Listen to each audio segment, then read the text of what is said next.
जय हिंद साथियों, स्वागत है आप सभी का शाइन वाईटी क्लासेस में। हिंदी शॉर्ट हैंड की प्रैक्टिस डिक्टेशन 100 शब्द प्रति मिनट गति से डिक्टेशन 5 सेकंड में शुरू होगी। स्टार्ट। महोदय, बच्चों को जो ज्ञान प्राप्त हो वह अनुभव से प्राप्त हो, न कि केवल स्मरण शक्ति पर आश्रित रहकर रटाई द्वारा। उन्होंने सोचा था और उच्चतम शिक्षा शास्त्रियों का भी यही विचार है कि इस प्रकार से प्राप्त ज्ञान बच्चों में जागरूकता, कार्यकुशलता, स्वतंत्र भावना पैदा करता है, जो इस जीवन के संग्राम में बहुत सहायक हो सकता है। दूसरा मौलिक विचार उनका यह था कि इस प्रकार की शिक्षा इस देश के लिए अनुकूल ही नहीं बल्कि अनिवार्य है। बच्चों से जो कुछ भी काम कराया जाए वह उत्पादक काम हो और उससे जो कुछ भी पैदा हो उससे शिक्षा का व्यय यदि पूरा नहीं तो अधिकांश निकल सके, क्योंकि यदि शिक्षा का व्यय दूसरे प्रकार से निकालने का प्रयत्न किया जाएगा तो वह बोझ इतना बड़ा होगा कि शिक्षा सार्वजनिक नहीं बन सकेगी। पिछले वर्षों में जो कुछ भी विचार किया गया था या प्रयोग करके देखा गया, उससे जहां तक मैं समझता हूं वही निष्कर्ष निकाला जा सकता है जो पहले सम्मेलन में हुई बहस से निकाला जा सकता था। हमारे शिक्षा शास्त्रियों ने इस पद्धति की अनुकूलता और श्रेष्ठता तो मान ली थी, पर उनकी दृष्टि में इसके द्वारा शिक्षा का व्यय निकालना असंभव ही नहीं, अनुचित भी था। प्रयोग से देखा गया है कि इस पद्धति की उपयोगिता है और इससे पूरा नहीं तो अधिकांश व्यय निकाला जा सकता है। यह मैं प्राथमिक और माध्यमिक शिक्षा के संबंध में कह रहा हूँ। उच्च कोटि की शिक्षा के संबंध में अभी प्रयोग नहीं के बराबर हुआ है, इसलिए उसके संबंध में अभी कुछ भी कहना संभव नहीं है।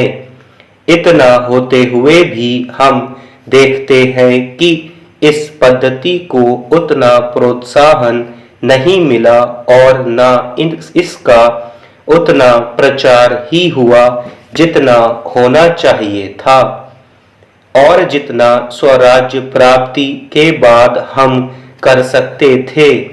इसका कारण जहां तक मैं समझता हूं यही है कि इसकी उपयोगिता प्रमाणित होने पर भी पुरानी पद्धति पर जो आस्था थी वह अभी दूर नहीं हुई है, और इसी कारण शिक्षा के काम में जो व्यक्ति लगे हुए हैं उनका ना तो इस ओर ध्यान गया है और ना उन्होंने इस विषय पर गहराई से चिंतन ही किया है।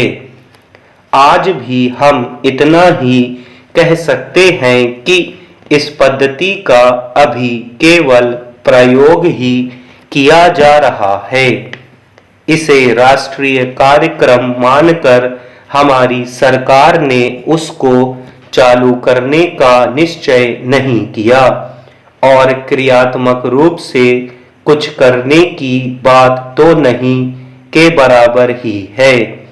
इसका परिणाम यह हुआ है कि पुरानी पद्धति की संस्थाएं दिन प्रतिदिन बढ़ती जा रही हैं और शिक्षा पर सरकार जो कुछ भी व्यय कर सकती है या करना चाहती है उसका बहुत बड़ा अंश उस पद्धति को ही बनाए रखने में व्यय हो रहा है, और इस पद्धति को बहुत कम प्रोत्साहन मिला है। मेरा अपना विश्वास है कि शिक्षा में मौलिक परिवर्तन अवश्य किया जाएगा। महोदय, बहुत बड़ा अंश अनुभव और लोगों की कही सुनी बातों से, देखे हुए दृश्यों से और कुल तथा समाज की परंपरा से प्राप्त होता है। सिनेमा इन सभी प्रकार के ज्ञान की प्राप्ति में सहायक हो सकता है, क्योंकि यह मनुष्य की दृश्य और श्रव्य अनुभूतियों के क्षेत्र को बहुत ही बढ़ा सकता है।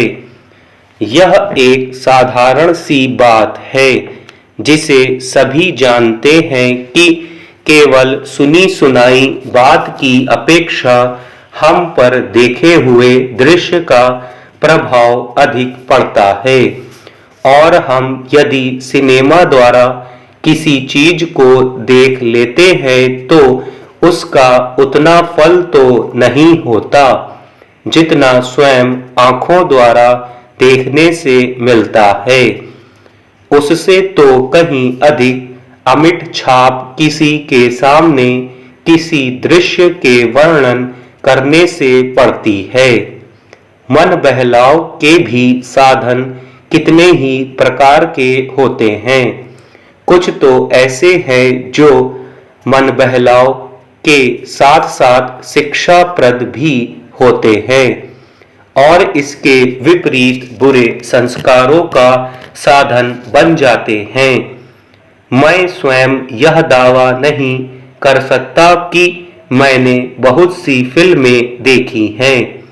सच पूछिए तो मुझे बहुत कम फिल्में देखने का अवसर मिला है, पर मेरे पास जो खबरें पहुंचती हैं बहुतेरे विश्वसनीय भाइयों और बहनों द्वारा जो शिकायतें पहुंचाई जाती हैं, उनसे मालूम होता है कि बहुतेरी फिल्में दूसरी कोटि की हैं जो शिक्षा अथवा मन बहलाव का साधन न बनकर बुरी वासनाओं को जागृत करती हैं, विशेषकर युवकों के चरित्र पर बुरा प्रभाव डालती है।